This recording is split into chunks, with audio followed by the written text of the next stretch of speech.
guys, welcome to our channel once again. In today's video on our WAEC physics exam revision series, we have here these two WAEC repeated questions to answer on the topic discretion property of fields. So guys, this video will be about concept of fields. So in short, to state here at the end of this video, let's go ahead and start with the first question here. It says, which of the following phenomena causes capillarity of liquids in tubes of narrow bore?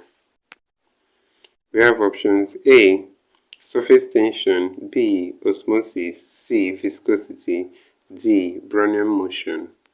So guys, the answer to this question is option A here, and that's surface tension. So that's it for this question. Let's go ahead and consider the next question, guys. That's question number 2 here. It says, which of the following statements about force field is correct? We have A, field lines are real, but their corresponding fields are imaginary. B, electrostatic, gravitational, and magnetic forces are always attractive. C, field lines and their corresponding fields are both real. D, electric, gravitational, and magnetic fields obey inverse square laws. So guys, that's it for this question, option D.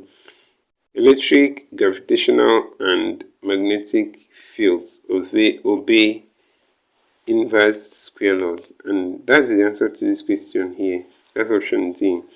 So guys, this is where we'll end this video for today. If you enjoyed this lesson, please give it a thumbs up. Don't forget to subscribe to this channel if you're not yet a subscriber. Also, if you have any specific question regarding this video, you can drop your question on the comment section below, and we'll ensure to give you a response.